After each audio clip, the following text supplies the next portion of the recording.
नमस्कार दोस्तों, एक बार फिर से स्वागत है आप सभी का। दोस्तों, आज की इस वीडियो में बात करेंगे जिफी ओ टैबलेट के बारे में। इस टैबलेट का फुल रिव्यू करेंगे और इस टैबलेट के बारे में संपूर्ण जानकारी देंगे, जैसे इसके क्या क्या फ़ायदे होते हैं, किन किन बीमारियों में इसका इस्तेमाल किया जाता है, इसके क्या क्या साइड इफ़ेक्ट होते हैं, इसकी डोज क्या होती है, इसका प्राइस क्या होता है, कंपोजिशन क्या है और आपको क्या क्या सावधानियाँ ध्यान में रखनी चाहिए। इन सब बातों के बारे में आज हम डिटेल में जानेंगे, तो वीडियो को एंड तक देखना, तभी आपको सब कुछ समझ में आएगा और कई तरह के साइड इफ़ेक्ट से भी बच पाएंगे। मेरा नाम शिवपाल कुमार है, मैं एक फार्मासिस्ट और मेडिसिन कंसल्टेंट हूँ। अगर आप भी हेल्थ और मेडिसिन से रिलेटेड कोई भी जानकारी चाहते हैं तो आप हमारे चैनल को सब्सक्राइब करें और बेल आइकन को ज़रूर प्रेस करें, ताकि आने वाली हर एक वीडियो की नोटिफिकेशन आपको मिलती रहे। तो चलिए स्टार्ट करते हैं। सबसे पहले हम जानेंगे इस टैबलेट की कंपोजिशन के बारे में। तो इस टैबलेट में दो ड्रग्स का कॉम्बिनेशन है। पहली ड्रग होती है सेफेक्जिम और दूसरी ड्रग है ओफ्लॉक्सासिन।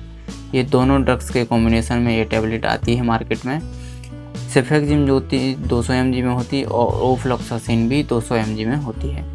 अगर इसके प्राइस के बारे में बात की जाए तो 10 टैबलेट का प्राइस आपको 139 रुपये मिल जाता है और ये टैबलेट आपको आसानी से किसी भी मेडिकल स्टोर पर मिल सकती है। ये प्रेस्क्रिप्शन मेडिसिन होती है, ये डॉक्टर के प्रेस्क्रिप्शन पर ही मिलती है। ये OTC प्रोडक्ट नहीं है, आपको ओवर द काउंटर नहीं मिलेगा, इसलिए आपको डॉक्टर के प्रेस्क्रिप्शन पर ही लेना चाहिए। अब हम बात करेंगे इसके कंपनी के बारे में। तो ये FDC लिमिटेड कंपनी का प्रोडक्ट है, ये उस कंपनी द्वारा बनाई जाती है। अब हम बात करेंगे इसके यूजेस के बारे में, ये कौन कौन सी कंडीशन में इस्तेमाल की जाती है।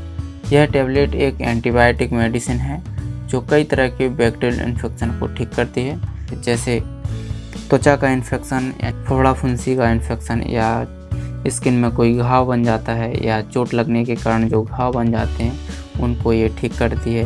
फेफड़ों के संक्रमण को भी ये ठीक करती है, जैसे ब्रोंकाइटिस का इन्फेक्शन हो गया, निमोनिया का इन्फेक्शन हो गया, इन कंडीशन में भी इसका इस्तेमाल किया जाता है। प्रोस्टेट के इन्फेक्शन में भी ये काम करती है।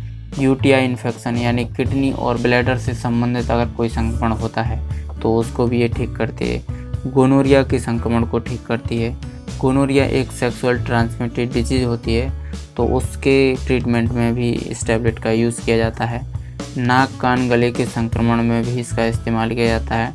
टॉन्सिल के इन्फेक्शन में भी इसका इस्तेमाल किया जाता है। इन सारी कंडीशन में इसका इस्तेमाल किया जाता है।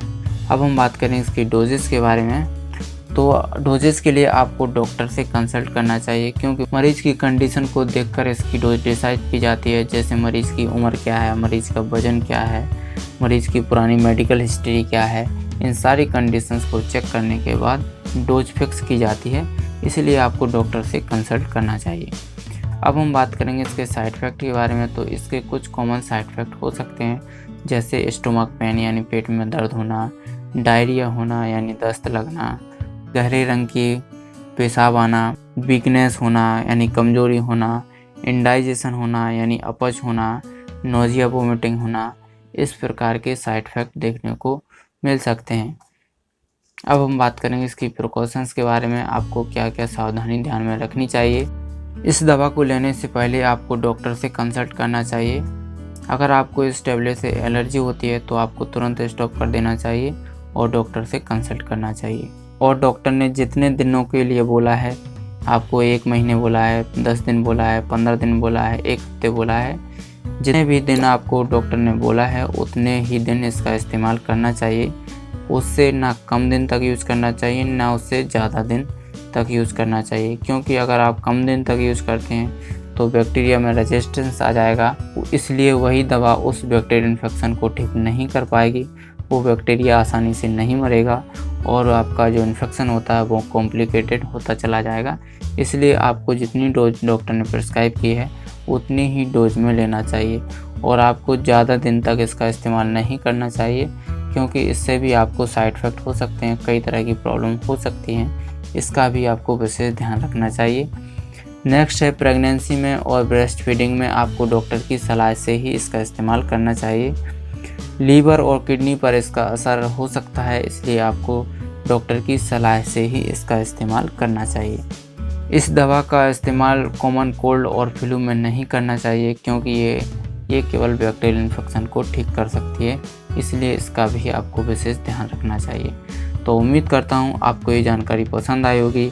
अगर आपको ये वीडियो पसंद आई है तो इसको लाइक कीजिए, शेयर कीजिए, और आप लोग हमारे चैनल पर नए हैं तो चैनल को सब्सक्राइब करना ना भूलें।